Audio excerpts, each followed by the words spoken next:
a lot of stuff. It takes finances. We understand that, but you just don't know. This will put Dayton on the map and the Miami Valley and the region of Mhm. the people will come here just like every day they get a chance to come to Dayton, they'll visit the Funk Center.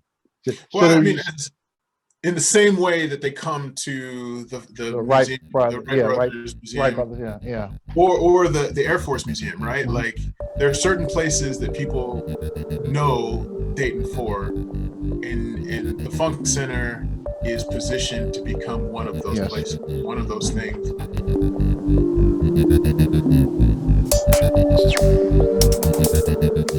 Welcome back, Yeah. everybody, to another episode of Vision Builders, a show about freedom, what it is, what it takes to create it, to share it, and the age-old practice of leveraging other people's hindsight to bring clarity to our own developing stories. And with me today, I've got Chief Maestro, the man with a plan, David Webb. David is the CEO, founder, visionary, chief serving officer, whatever you want to call him, of the Funk Center in Dayton, Ohio, which is an initiative to put together, to educate, to connect people to the sound of funk music, where it came from, and what it's been doing. And I don't want to say too much more than that. David, welcome to Vision Builders. Thank you. Thank you for having me, Chu. Thank you for it's a great honor seeing you, doing what you're doing, and man, this is a great honor talking to you, sir. Well, for the people at home, everybody who's watched this show knows that I have two rules for anybody coming onto my show. Basically, there's just two rules. I gotta love you and I gotta respect you. And so Hmm. we should have had you on the show a long time ago. What people might Oh not no, know, I'm all right. what people might not know is that you and I met in the gym. What you can't tell, Yes, we did. is that you know David might have picked up a bit of iron or two in the course of his story, his developing story. And so, we met there, but from there, David's got a winsome personality. He when he's doing something, he makes it seem cool. And at some point along the line, we started talking music, and before I knew it, I was in his basement with the band playing some funk covers. Brought my wife in to kind of jump Hmm. in, and um, Hmm. but what I didn't know back then was how Hmm. clearly you had envisioned, David, this Right. what has become the Funk Center. And Hmm. so, to talk a little bit about that, for if you would please, sir. Yes. When we started this back, a lot of with me and George G. Started back in actually the late 1999, early 2000.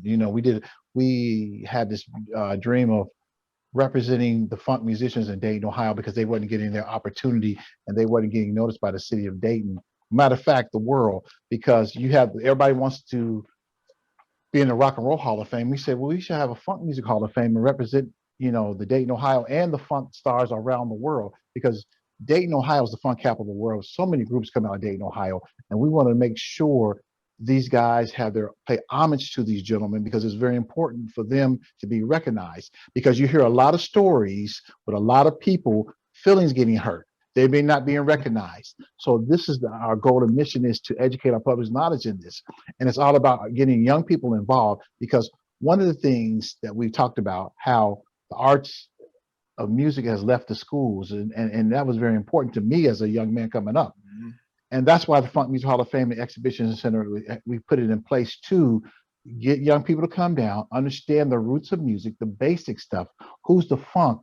What's the funk? The funk is always the one. The funk is a feeling that you feel, as James Brown says, like, "Ow, got to be on the one." Oh,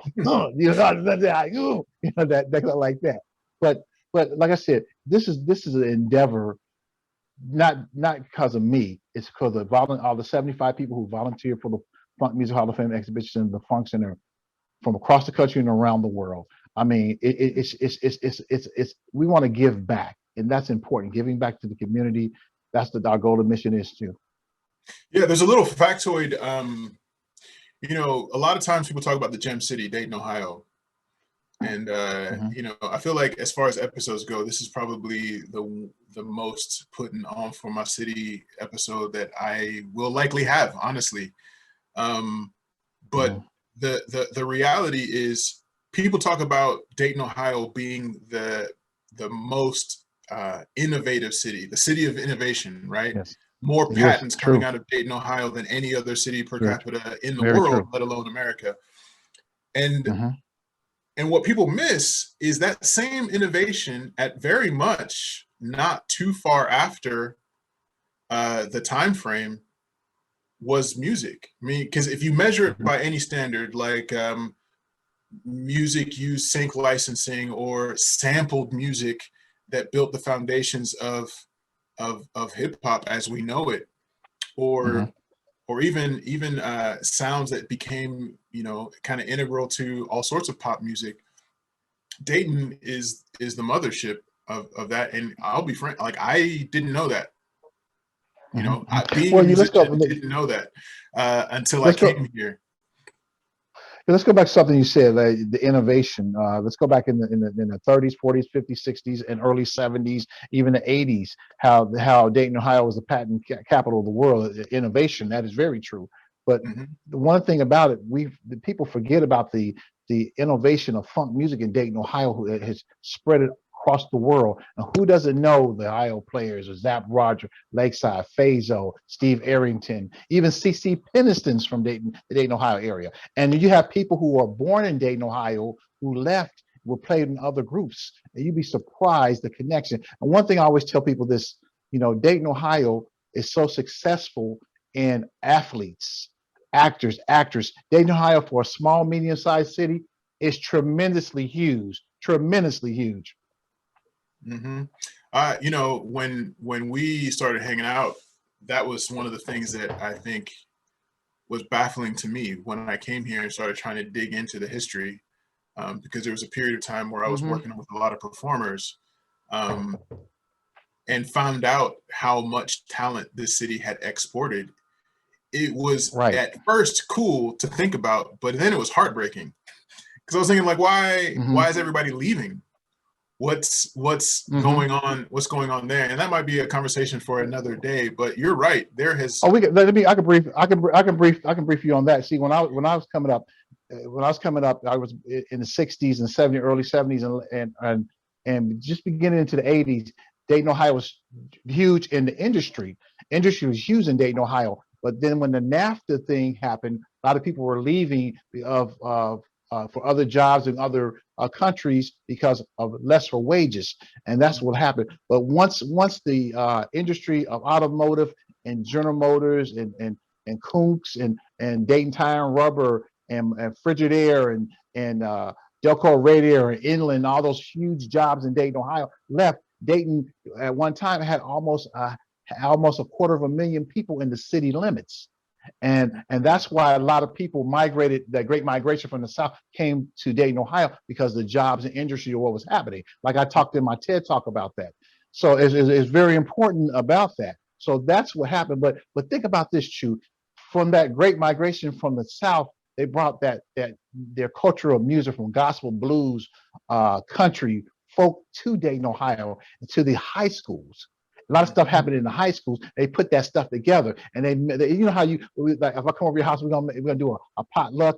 I'm gonna add some carrots. You might add some cabbage to it. I'm gonna add some beans to it. I might add some meat to it, and see. And that's what happened to Dayton, Ohio. That great melting pot of funk. Mm-hmm. My goodness. So, and that's right. It's 100% accurate. Not that you needed me to tell you that, but you know, when you look, Well, thank you, sir. well, yeah, when you look at tipping points of great innovation, often it's something like that. People from varying expressions of Mm-hmm, different places come to one place. Because you're talking about the South. The mm-hmm, South is not one monolithic culture. If you rewind the clock 100 years ago, right? There's, mm-hmm, you know, if mm-hmm, you talk about music, there is Delta blues. mm-hmm, That's one thing, right? mm-hmm, Yeah, you mm-hmm, talk about even. the field vocalists or whatever. That's another thing that you would have kind of more in like Georgia area. And so you've got a lot that was coming up from the South, not just one sort of sound that just landed in Dayton. And so this is, one of the things about this format is, a lot of times I think people are listening to this right now or watching it are starting to get the feeling that there's something cooking right now, that there is an opportunity for people to get in touch with the musical roots of Dayton, of funk, of hip hop, of rock and roll, of pop music all over, that was all kind of born here. But that's the after, right? A lot of times people get real connected to the after and not realizing that there was a journey that led to here. Can you pinpoint a moment in time or something that happened, a trigger point, when all of this, when you realize, oh, it's me, like I'm going to take up this mantle, I'm not going to put it down again? Can you think of a time like that? Yeah. Well, we'll just go back. We'll go back to 1979, 80. Okay, when I used to listen to the musicians complain about not getting recognized and being respected in their own city. As a kid, I used to be the runner, assistant managers for different organizations when they had a lot of major acts come to the Dayton area. One of my first big gigs at that age, I worked for the African American Cultural Festival. I was like assistant stage manager, and listening to the gentlemen and the artists talk about their complaints. Everybody gonna have a complaint about something, but listening to them, so I documented stuff in my head. So once I got a team together, I had to handpick the team, just like Gideon's army. I had to handpick people, and I had to make sure they fit the bill. That you always run across vipers. And you always run across people who is no good in an organization. So you got to weed all those people out. But then you have some good people. Then you got some people who don't fit the bill. So I had to make sure to put a team together that was qualified, who loved the Lord, had a Christian attitude about stuff, and so we can move forward. That was one of my biggest goals on getting that together. So once back, like I said, in that late 70s, 80s, once I started documenting stuff, writing stuff down and documenting stuff and listening to people. And see, I was no threat to these guys because I was a young guy asking questions as a groupie. And I got more information from that. And then the rest is history. Wow. So, that sounds like a pretty thick history. But at some point you made a transition from asking questions to forming essentially a conduit for some of these things that we're now seeing to come together. What was that transition like? And what was maybe the hardest part of that transition? Getting people to buy into the Funk Center. But first, before we did all that, we went to other museums, talked to their executive directors, flying all over the country, visiting stuff, documenting their stuff, and asking them questions. And they gave us a lot of programs and things to check out and do. And since we was a nonprofit, it made a big difference. And so people were helping me. Now, again, other nonprofits, we were all after the same thing, money from the community. So after a while, they said, well, that's all we can do for you, Mr. Webb. That's all we can do. And so what I did is I had to use my skills and my knowledge and people who I know to call on them and say, hey, I'm not asking for money, I'm asking for your support. And that's what happened. That's an interesting distinction. And I think a lot of times, I don't know that a lot of people trying to do something understand the distinction between the two. Because when, right now you're in the position where people are starting to really understand what the Funk Center is and what it's all about. But that wasn't the case. And I always tell people, well, see, I never tell this never about David. It was never about David Webb. And I just want to clear that up. Someone says, it's about David. No. You're always out in front. I said, yeah, because if you want to sell the company, you have to speak up and talk about it. Yeah. But Yeah. you have people who might not like me. People lie on you. They make up stuff that's not true. And it doesn't make no sense. Like I tell people, it's not about me. It's about giving back to the community and these musicians. So I feel like Job in the Bible. I feel I've been persecuted. I've been lied on. But God has a way of taking me to the top, and I give God the praise on all that stuff. Well, I mean, it's, I think that's important for people to hear, because it comes up a lot. Is, you have always been, I know you know this about me too, like mentoring is a big deal. Trying to find Hmm. somebody to come take along with you with wherever you're Hmm. going, so that Yes. they can maybe learn something. And something that comes up all the time is this idea of the uncomfortable bridge that you must cross to get to anywhere you want Oh to go. yes. And on that Yes. bridge, Yes. you're gonna find some haters, with Vipers, with haters, gallons of vipers. haterade to pour on your head as you Wait, walk wait, by. wait, wait, wait. Crabs in the barrel. If I'm, Yes. they pull you down. Yeah. Or they want to chastise me, or be disrespectful, or when they say, "Well, give me a call, give me a call. I'm gonna help you," and you call, and they play you off. Yeah. I call those pot stirrers. They stir the pot, but Yeah. they have nothing to add. Right. They'll stir the pot for you, but they're not adding anything to the pot. Nothing. So Nothing. but also on that bridge, I think more often than not is we face our own exhaustion. We face our own, like, do I even, these folks are, especially if you're in a mission where you're trying to help other people, Hmm. and you start to wonder, like, wow, this has become real thankless real fast. And I'm sitting here putting my neck out to help Hmm. folks Hmm. with this vision, and Yeah. they're acting like I somehow, I mean, there's got to be some of that. And if I could say anything to my audience about that, would be something is like, just expect it, just get ready. Because if you Yeah. set out to do something that changes the status quo, I mean, Yeah. you And experience any of that? one of the things I always ask people to encourage people, pick up the phone and say, "Hey, Chew, I was thinking about your brother. How's you and the family?" It makes just a little makes a big difference, because people encourage me. They call it and pray for me, encourage me. And I understand now how Moses felt and taking the children of Israel across the Red Sea.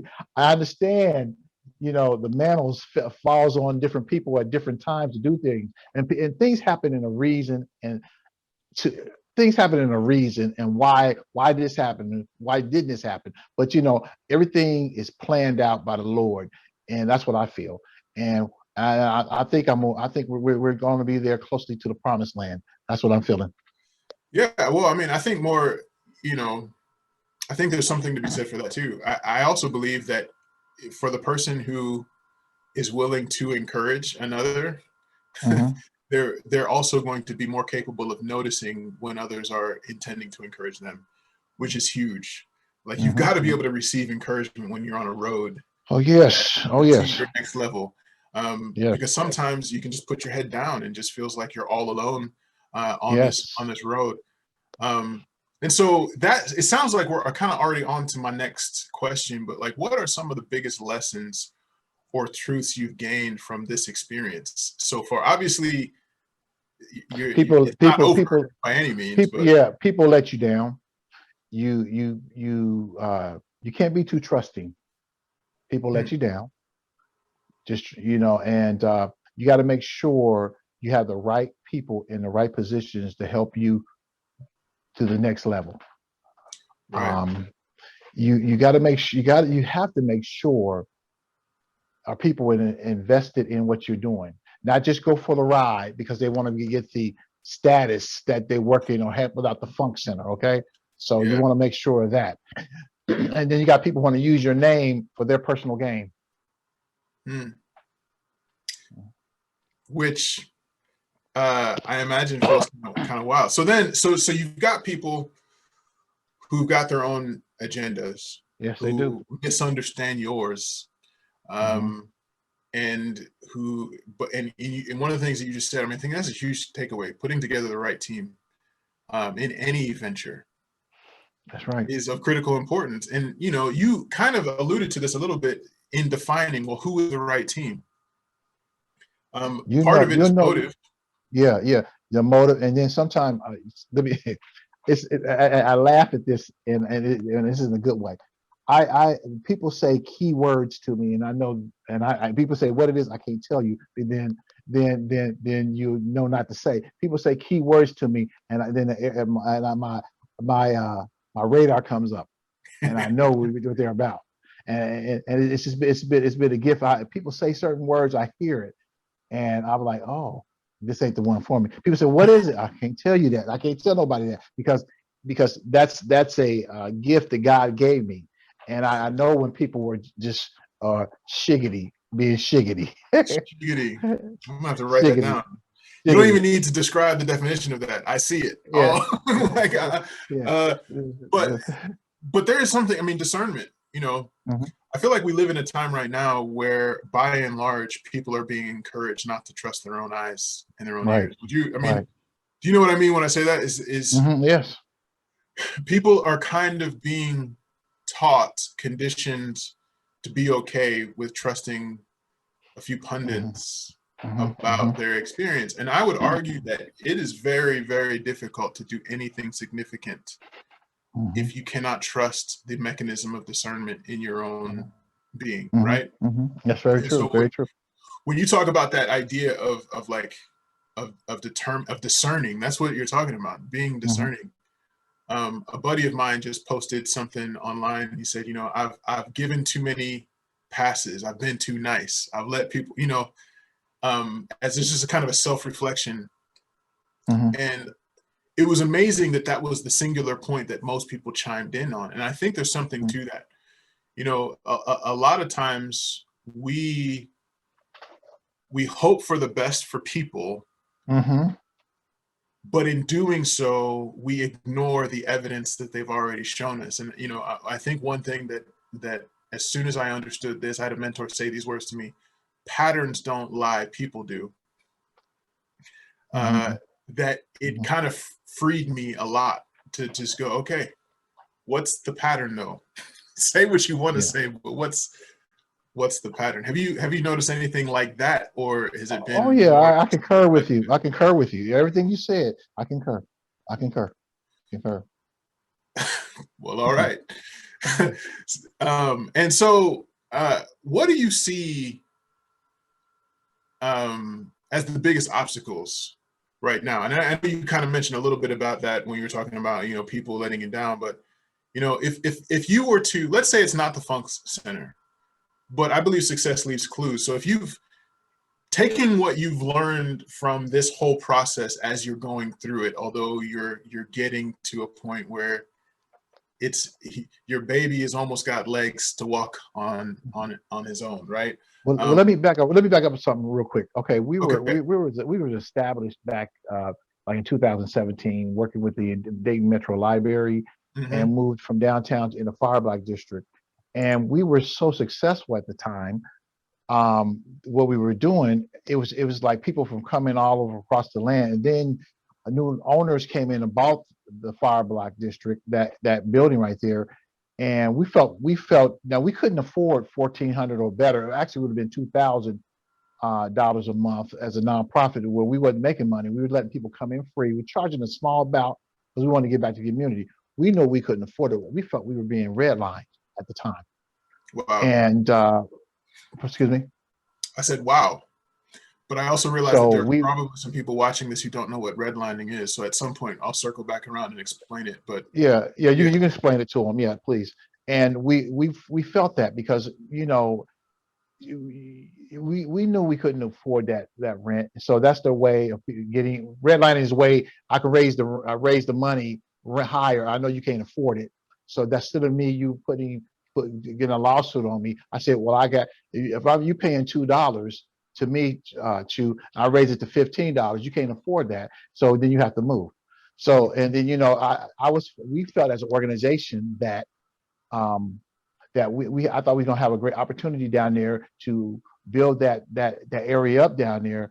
But you know, things happen. But like I said, God has a way of like I said, you heard the expression, a ram in the bush. So we move, but we start creating our a new formula about ourselves, a radio show, a television show. We're going to roll out with a digital traveling museum, but we're still looking for funding to help us build that. Back to circle back to what we were saying. Lot of obstacles that we have, again, like our funding. We need some more grant writers. We have people was write grants for it, says, "Oh, we need the money up front." I said, "What?" Yeah, and they might write anything. Well, I learned my lesson. I said, "Okay, yeah," and they can write anything, and they got their money, and we didn't get nothing. So there's a lot of stuff like that happening to us. So, but you know, but again, you learn by experience. You learn by experience. But yeah, one of our, like I said, then we had another organization came in and helped us. Would have been with us for 2 years. The Tesla Group out of New York City, they're architect firm, planning firm. They're working with us, and they were very helpful in where we are now. They're helping us move forward on this project because they see the potential of the Funk Center being bigger than the Rock and Roll Hall of Fame, because it's tremendous. It's tremendous in what we got. And if people want to see the vision of the function, what it looks like within the 10 to 15-year plan, it's on our YouTube channel. Go there and you get your chance to see it. The Funk Center on YouTube, and scroll down to Joseph Carradine, and you play that video. You see the whole layout of the function of what it would look like in the 10 to 15 to 20-year plan. And we really have this together, and I'm really blessed that these gentlemen came in and helped us so much. So there you go. Yeah. Well, I mean that's huge. Mm-hmm. And I think in the way, in going back, you know, I was asking you a question about obstacles, Mm-hmm. and I think you just answered obstacles and solution. Right. Whether you meant to or not, I think you did, because you're I did. Yeah. a pretty bright dude. Well, But thank the you. idea of like, well, I mean, the obstacles, they come, whether you want them to or not, they're going to, like, that's because especially whenever you're trying to show people that which they've never seen before, right? Mm-hmm. And Mm-hmm. that's what you've been doing, but also partnerships, collaborations. I mean, Yes. you know, I would argue that collaborating is maybe one of the most important currencies that anyone endeavoring to do something special has to get good at. This whole doing things on an island all by myself, it doesn't make sense. being your own silo. Yeah. Silo growth is no growth at all, right? Mm-hmm. It's dark in there inside the Mm-hmm. silo. Sure is. It sure is. And in fact, you know, just to kind of extend a metaphor, a silo is designed to keep seeds from sprouting. It's supposed to be lifeless. And so yet people do it all the time. They're trying to go build their thing, but they don't tell anybody. They become secret agents. They don't find like-minded people. But when they do talk about it, they bludgeon people with this idea of what they want to do, and then feel some kind of way when they don't get it, right? See, I knew they wouldn't get it. And so, but learning to collaborate, learning to find people who catch what you're throwing out, and then have something to bring to the story. And then also too, you got to make sure you're have a great social media presence too, because people are going to Google you and find out what you're about. If they Google you and they don't see nothing, then people pass on you. So what our team did, we made sure we got it in newspapers, our website. If you can Google the Funk Center, the Dayton Funk Center, the Funk Museum, hashtag the Funk Center. So Google me, David Webb, Funk Center. So Funk Museum, Funk in Dayton, we come up. We come up, and people are now, oh, okay, I'm comfortable now because we built a presence on social media. That's one of the biggest things you need to do. One of the things that people don't maybe know, maybe some of them do, maybe some of our mutual friends, right, probably do, because they, like me, have been paying attention to what you've been up to. But you were acting as if all of that stuff was there as you were building. You were kind of flying in the plane and building it at the same time. You know what I mean? And I don't want to minimize that to some like fake it till you make it cliche. But what the way I see it is I was campaigning. I was campaigning for let people know what's coming, and what's coming. that's what's happening. Yeah. Well, I mean, I don't recall a time from 2014 to now where you ever talked about the Funk Center as if it wasn't already 15 years from now. You're giving everybody who knows you or who meets you or talks to you about the Funk Center an opportunity to borrow your belief until they start to build some of their own. And you know, with in any interaction, the most certain person wins the influence game, right? And one thing I would say about you, and if anybody is trying to create their own version of freedom, whatever that means to them at the time, the picture, the clarity with which you see the picture of the future you want to get to has to be so intense that you're certain about it. I don't mean in a delusional sort of way, but I mean like there is certainty enough to win people over so that they can see what you can see at some level. No one is going to see what you can see. No, that's right. You are the carrier of this vision, but they see enough of it to play a part. And then those people, some of those people want to get involved and they want to take over. They have their own hidden agenda that they want to take over. You know, we went through all that too. And so we had a guy who was going to be in an organization. He told me one day, I was at a meeting. He goes, "Well, we're going to let you keep your position, David. I got some board guys I want to come in." I said, "Huh?" I did like Scooby-Doo. What? But I didn't say nothing. See, I listen to whatever people say. And God moved them out the way because they got exposed. So you'd be surprised. You'd be surprised when you have something successful because the people couldn't put it together themselves. So they want to grab what you have and take it and move it on. They figure like it should be run like this, but you don't know. In my head, I have some great ideas to move forward on a lot of stuff. It takes finances. We understand that, but you just don't know. This will put Dayton on the map and the Miami Valley and the region of, the people will come here just like every day they get a chance to come to Dayton, they'll visit the Funk Center. Well, I mean, in the same way that they come to the Wright museum, Brothers, the Wright Brothers Museum, Wright Brothers, yeah. Or the Air Force Museum, right? Like there are certain places that people know Dayton for, and the Funk Center is positioned to become one of those places, one of those things. You know, my wife and I were just talking about the other day. You know, we need to put together a list of things to do. Like if we were tourists, what would those things be? And we were in the tourists in Ohio. We in the Dayton area at one time. We were number 7. I think it was number 7 things to do in Dayton, Ohio. And it within the top, I think they did a top 100 things to do in Dayton. We were number 21 at one time. The things to do in Dayton out of 100 things. Now, when I say Dayton, that covers Miami County, Montgomery County, Preble, Warren, Butler, Greene, all around it. That covers all area. That. Yeah, that's a big area. So all of you listening out in California, like that's a massive area.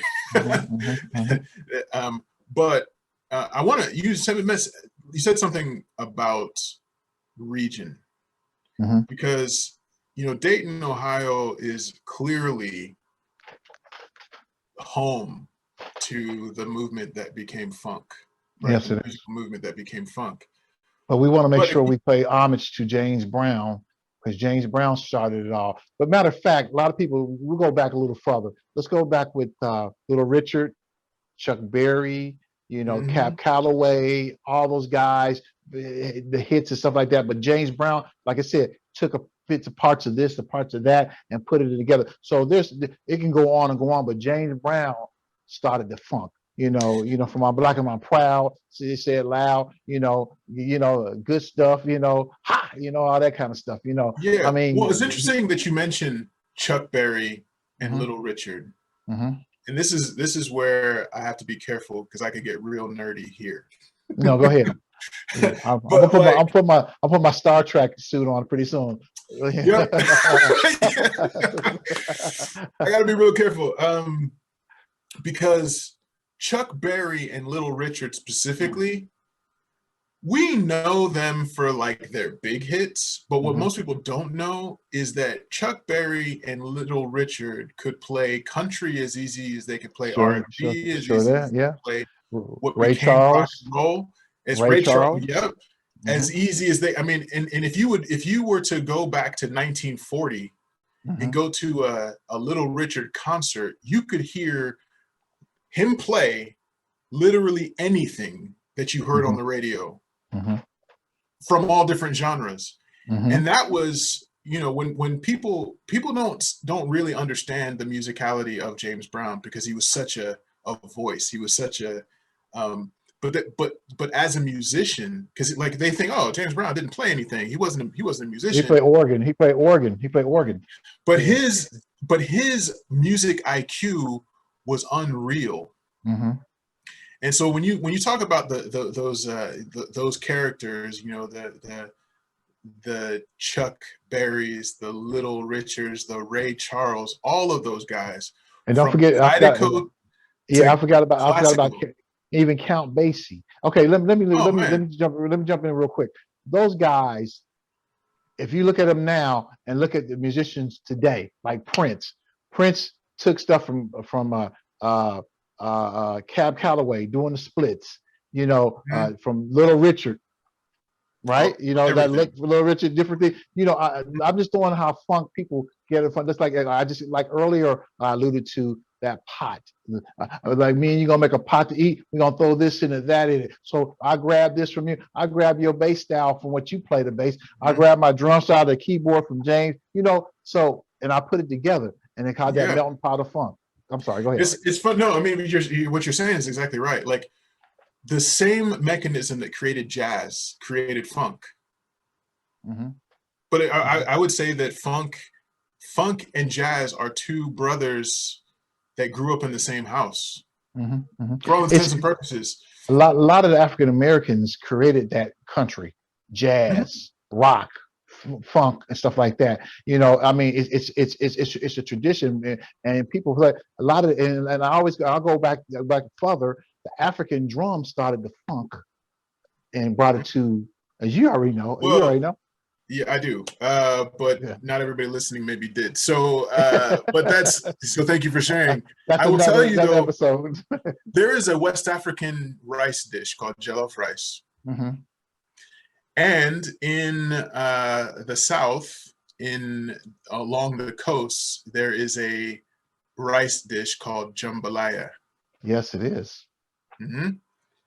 Now, if I had just come to the States for the first time and I tasted jambalaya, I would say, well, this is interesting jollof rice. It's interesting what you've done to it. What is this meat? Oh, sausage. Oh, okay. Or adding shrimp. You know, oh, that's interesting. Well, okay. But at the core, it's the same. And I feel like that's funk and jazz.